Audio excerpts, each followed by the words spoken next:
Hey, it's Mark Ferguson with Invest for More. Standing outside a house flip we actually bought in July. And it is the end of May now, the next year, but it was actually rented that entire time. The tenant just moved out, so we're getting a chance to look at it. We'll fix it up, resell it. This house we bought for $130,000, should be worth $230,000, maybe even more than that. And it shouldn't take too much money to get it fixed up. Hopefully in the $20,000 to $25,000 range, depending on how much we do in the basement. And there's some weird animal making crazy noises down there. Don't know what that is. But the tenant did move out. We offered them $500 to move out on time. Their lease was up, but they're only paying like $600 a month, where market rent for this property is probably $1,300 a month, maybe more. So they did not want to move, but we offered them money so they would move. Otherwise, we'd have to evict them. You always get some crazy stories, like the trash will be picked up today, someone left the couch in my yard, my lawnmower broke.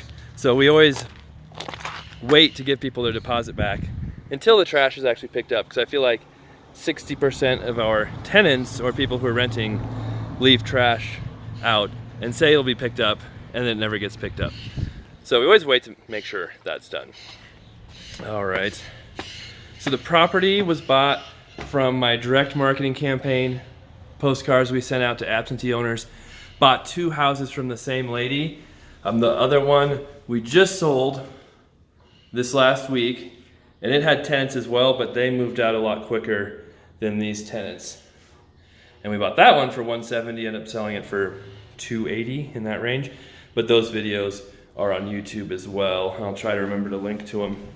This one is could be a college rental. That's probably its best use. It's about 3-4 blocks from the University of Northern Colorado.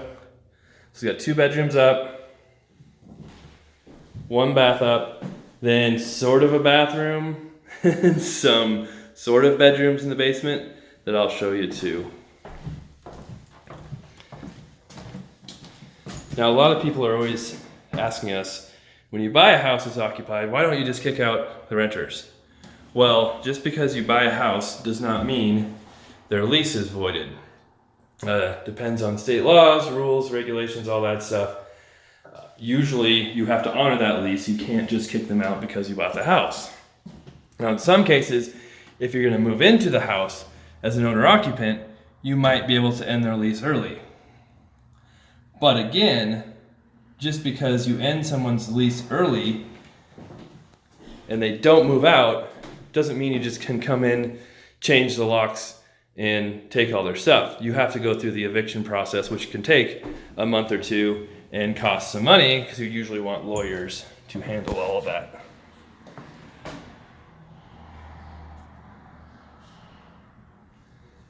The house really is not in bad shape. It's got hardwood. I think we can refinish, at least this. We'll have to redo the kitchen floor, which really won't be too bad. But the cabinets are fine. You know, we can definitely save those. The counters, we'll see. We might redo those. But it's gonna be a college rental most likely, so it doesn't have to be incredibly nice to sell. We did another college rental earlier, about last year, and sold earlier this year. That one sold right away for more than we thought it would. And it was one of our low budget rehabs as well. So here's the crazy basement. Open concept bathroom, which is not very popular these days, but there it is. So we will have to at least figure out how to enclose the bathroom, where to put it. Looks like at one point, that's where your vanity goes. They started or either had a shower. Looks like they just started it, but there's your water lines, your drain right there. So it's got the makings of a bathroom, just needs some finishing touches. Look, even has some fixtures for us. And then this right here, most likely would be kind of your living area. Hopefully, probably cover those up a little better if we can. We'll see. Oh, there's your washer and dryer hookups right there. So that's kind of an awkward spot right in front of the door. We might have to think about reconfiguring that. I don't know. Depends on how much it'll cost to do that. But that's something that will be a little strange. This would be one of the bedrooms. You can see it has some great electrical going on. So we'll definitely have to have that checked out. Expect some money to be spent there. This is just a closet, but it does have a new window, so that's kind of nice. And the other room, oh, these are concrete. Those are concrete walls on the inside and outside. So that makes it tough if we want to reconfigure any of the doors or anything. They're probably just gonna have to stay where they are. Because this room right here, yep, those are concrete. We're thinking about making a bedroom as well, but legally, you can't have your furnace in the bedroom. So we'd have to put it in a closet and then have a door outside the bedroom that goes into the furnace, or move the furnace. So with those concrete walls, we'll have to see what else we can do. We just sold another house in Windsor actually that had concrete walls with the same sort of situation. So we should be able to figure it out, but that's a little annoying that it has concrete walls. But yeah, down here, we'll have at least one bedroom. Maybe if we figure out a different configuration, we can have two as well, and a real bathroom. But this will be where most of the money is spent. And then the backyard, the house has some pretty sweet views. There you go. Huge selling point, backing up to some really nice mobile homes. But again, it'll probably be a college rental, so it really shouldn't hurt it too much. We'll have to have some stucco work done. You can see some kind of animal decided it would be warmer inside the house than outside the house. Otherwise, the stucco isn't too bad. The gutters will need some work. But if I remember right, the roof is newer, so that's a bonus.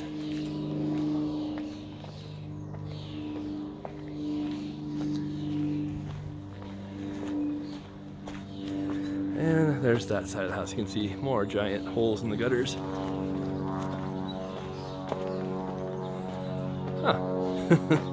All right, so that's the property.